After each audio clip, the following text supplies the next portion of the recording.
everyone, and welcome once again to Ed's Orchids. Now, if you saw my last video of yesterday, then I was given these three Aerangis. Two are Mr. Cedar and the other one doesn't have a label on. But what I propose to do today is have a good look at them. If there's any, well there is, some moss that needs removing, and I can't redo them because they're stuck that much to the wood. So I'll clean them up as best I can, and then I'm going to put some live moss over the top. I don't generally like putting it over the top. I like all the roots to be exposed to the air, but if I put some over the top, I'll make sure it's done just a bit of it to allow all the air to get through. So we'll have a look at the first one. This looks like it's got the most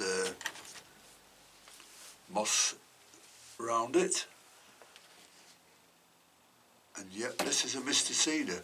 Probably know these plants come from South Africa and the surrounding districts, and being epiphytes, they're found growing on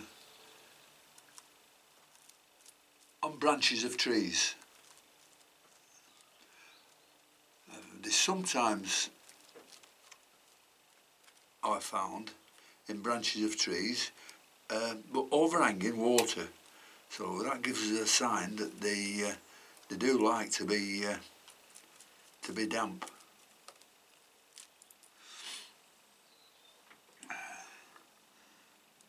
Having said that, some are found in deep shade, and they grow pretty well in that. But I think for our purposes, we need to give them as much light as possible and keep them wet. You know, I would, as far as feeding goes, I think you should feed these probably a couple of times a week, because you're going to have to water them 2 or 3 times a day in summer. Now I'm just looking at this, and everything seems fine. Just 1 or 2 dead roots there that needs cutting off, but they look good. They are classed as a miniature orchid, these, so these are not so far off being full size. They've all flowered before, and some of them with 4 or 5 spikes on. But it was kind enough for Sheila to let me have these, so I'll do the best I can with them. I'll continue just trying to take this wet moss off. It's deteriorating slightly, so it's probably a bit more acidic than you want it.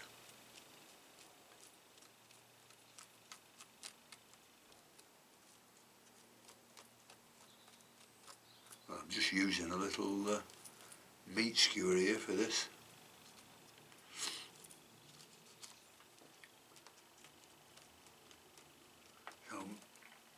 Excuse me.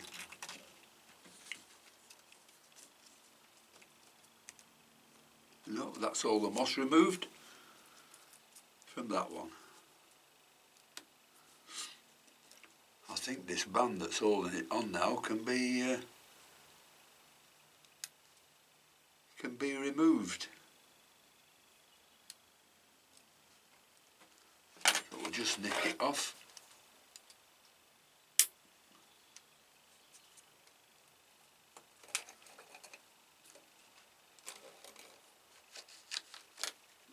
And remove it.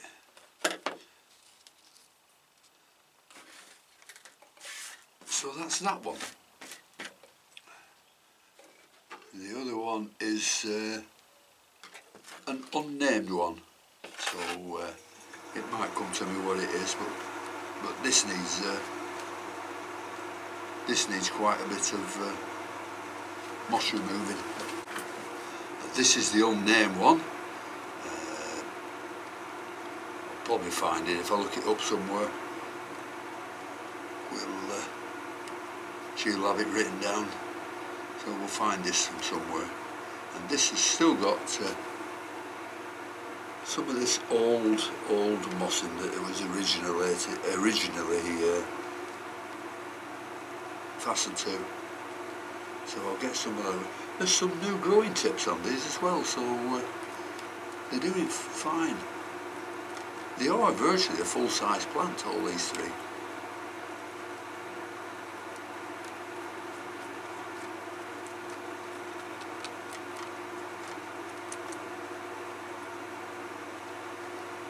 As I said before, it's classed as a miniature orchid, and it requires plenty of air movement. And they're almost a cool growing species. They can stand temperatures in winter down to 5 degrees centigrade. But in summer they can stand up to virtually 30 degrees centigrade. So if you class them like all you do for most of your orchids as intermediate, I don't think you can go so far wrong with them.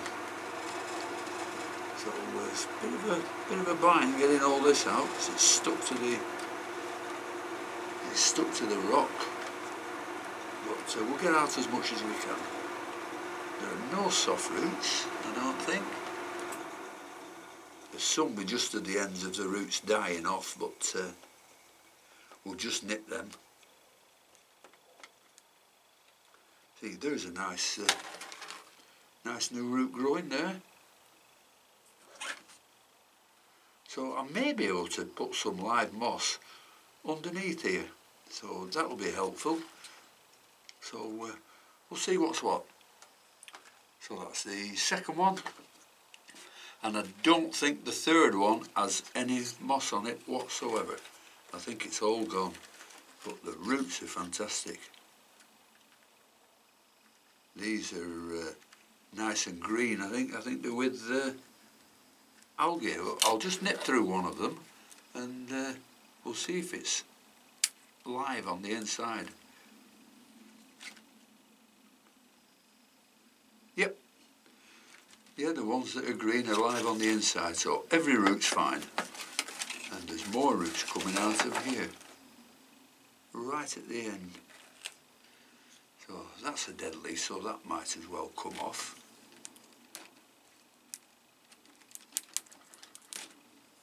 That's it, makes the plant look better. And the strange things about this one, as you can see, it should be facing forward, but the leaves are facing inwards. So I don't know how that comes about, but it still grows and flowers well. There's a dead root there.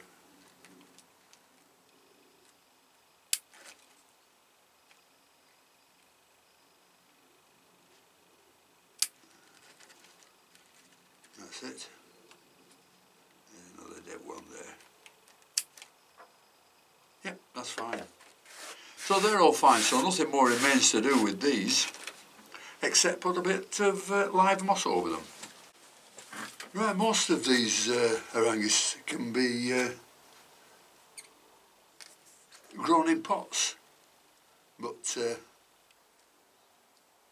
I think they'll grow better if you put them on the mounts or in baskets. Baskets, if you put them in those, they'll use some large bark, which will give the roots free movement through the air and down where they want to go. But always keep these wet.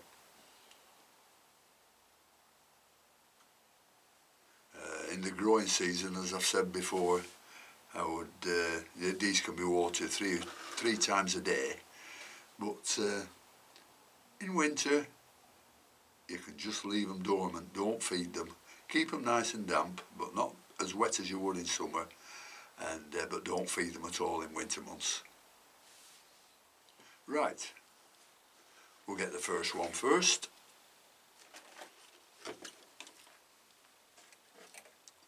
Which is this one where I've taken all the moss out of it. We've got some nice live moss here, which we'll try and shove underneath.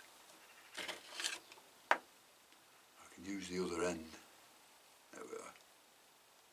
Doesn't need to be packed tightly. In fact, don't pack it tightly at all.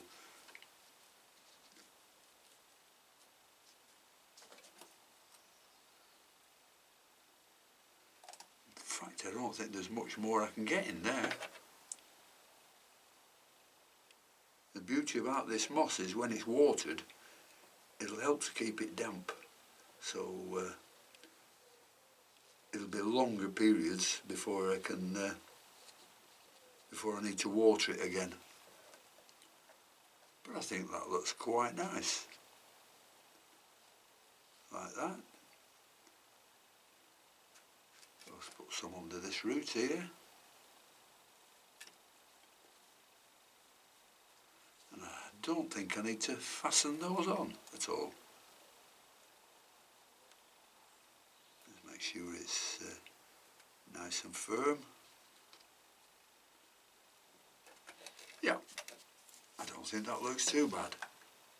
So I'm going to do them all like this. Well, all three of them.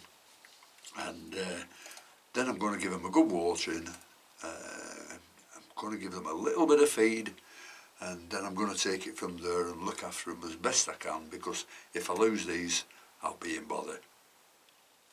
Well, I've done all three now, so I'll just show you.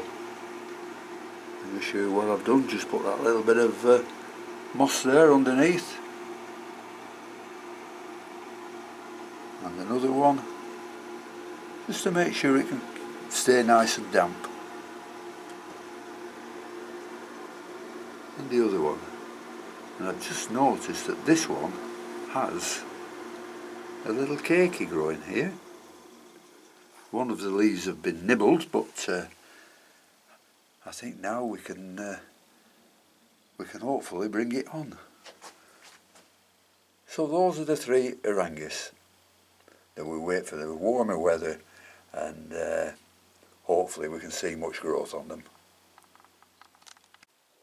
So thank you very much for watching. I've hung these plants up high in the greenhouse, hoping they'll get enough light at this time of year. But it's getting lighter every night, so I'm just hoping it gets a little bit warmer, because I don't think we've had it above 10 centigrade for 3 or 4 months.